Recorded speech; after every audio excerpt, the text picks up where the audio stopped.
வணக்கம். இன்றைக்கி நம்ம சருமத்திற்கு பொலிவு தந்து நம்ம உடலில் உள்ள கெட்ட கொழுப்புகளை கரைக்கக்கூடிய கோழிக்கால்களை வைத்து ஒரு காரசாரமான சுவையான சூப்.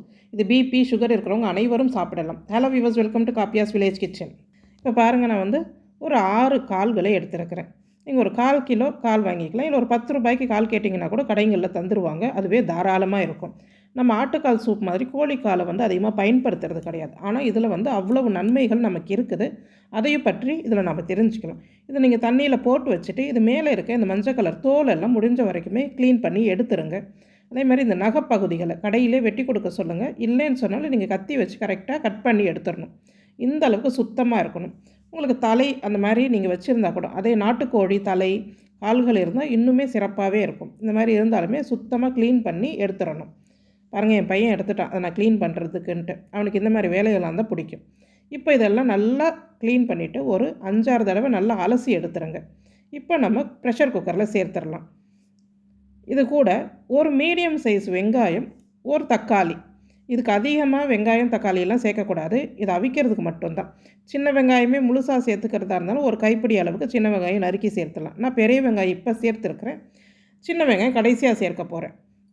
இப்போ ஒரு கைப்பிடி அளவுக்கு வெங்காயம், கைப்பிடி அளவுக்கு தக்காளி பொடிசாக நறுக்கி சேர்த்துருங்க. 1 ஸ்பூன் சீரகம், 1/2 ஸ்பூன் மஞ்சள் தூள், பச்சை மிளகாய் ஒரு 2 நான் கிள்ளி சேர்த்துருக்கிறேன். ரொம்ப காரமாக இருந்ததுன்னா நீங்கள் ஒரு பச்சை மிளகாய் மட்டும் போடுங்க. ஏன்னா இதில் மிளகாத்தூள்லாம் நம்ம எதுவும் சேர்க்க போகிறது கிடையாது. மிளகு, இந்த பச்சை மிளகாய் வாசம் தான். இதில் ஒரு 3லேருந்து 4 கப்பு தண்ணீர், உப்பு சேர்க்கக்கூடாது. சேர்த்துட்டு 5லேருந்து 6 விசில் வரைக்குமே நம்ம விட்டுறணும். அதாவது அந்த கால் நல்லா பஞ்சு போல் வெந்து அதோடைய அந்த சதைகள் எல்லாம் வரணும். அந்த மாதிரி வரணும். நான் ஒரு 6 விசில் விட்டு எடுத்துருக்கிறேன். ஏன்னா கோழி கால்கள்ன்றதுனால சுலபமாக சீக்கிரமாக வெந்துடும், கோழிக்கறி மாதிரியே. நம்ம ப்ரெஷர் குக் பண்ணும்போது இந்த அளவுக்கு சாஃப்டாக வருது பாருங்கள். அங்கே பாருங்கள் அந்த சதையெல்லாம் எப்படி வருதுன்னு. இந்த மாதிரி சாஃப்டாக வந்தால் போதும். விருப்பப்படுறவங்க அந்த சதைகளை பிச்சு போட்டு கூட நீங்கள் அந்த சூப்பில் ரெடி பண்ணிக்கலாம். இல்லை எனக்கு சூப் மட்டும் போதும்னு சொன்னால் இப்போ நான் செய்கிற மாதிரியே ரெடி பண்ணிடலாம். இப்போ ஒரு மிக்ஸி ஜார் எடுத்துக்கோங்க.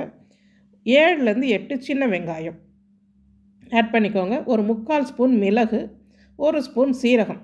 இதுக்கு சீரகம் கொஞ்சம் கூடுதலாகவே சேர்க்கலாம். இல்லை இந்த டைம் எனக்கு வேணான்றவங்க ஸ்கிப் கூட செய்துக்கலாம். 1 ஸ்பூன் மல்லி விதை சேர்த்து தண்ணி சேர்த்து நல்லா அரைச்சி எடுத்துகிட்டு வந்துடுங்க. இப்போ ஒரு வாணலி சூடு பண்ணி 2 ஸ்பூன் அளவுக்கு நல்லெண்ணெய் சேருங்க. நல்லெண்ணெய் சேர்த்தா தான் நல்ல மணமாக இருக்கும். 2 ஸ்பூனு. இதில் ஒரு பட்டை, ஒரு 2 லவங்கம், ஒரு 4-5 கருவேப்பிலை இலை, ஒரு பிரிஞ்சி இலை. இதில் அதிகமாக மசாலா தன்மையெல்லாம் இருக்கக்கூடாது. வாசனைக்கு தான் இது கூட நாம் சேர்க்கிறது. இதை வதக்கிட்டு நாம் அவிச்சு வச்சுருக்கிற இந்த கோழிக்கால் சூப் அதில் சேர்த்துடலாம். இல்லை எனக்கு எண்ணெய் சுத்தமாக வேண்டாம் அப்படின்னு நினைக்கிறவங்க நீங்கள் இதை எண்ணெய் சேர்த்து வதக்காமல் எல்லாத்தையுமே ஒன்றா இந்த சூப் கூட சேர்த்து கொதிக்க விட்டுறலாம்.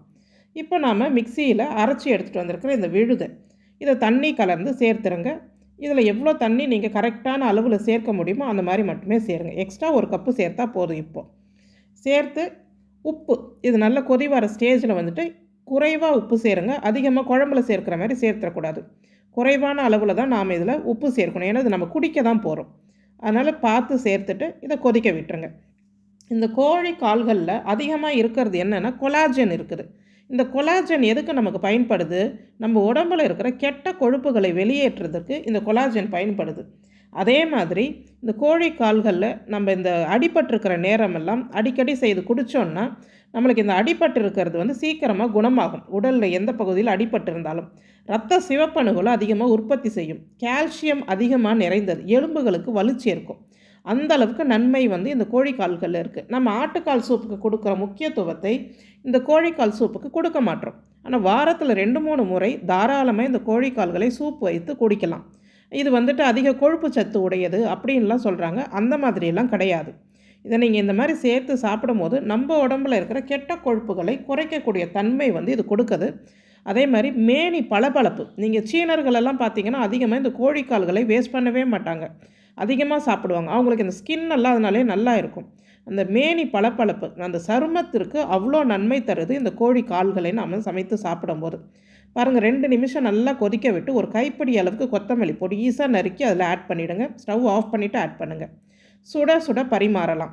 இதை வாரத்தில் 2-3 தடவை தாராளமாக செய்து சாப்பிடலாம். குழந்தைகள்லேருந்து பெரியவங்க வரை எல்லாருமே சாப்பிடலாம். எனக்கு டயபெட்டிஸ் இருக்குது, ப்ரெஷர் இருக்குது அப்படின்லாம் பயப்பட வேணாம்.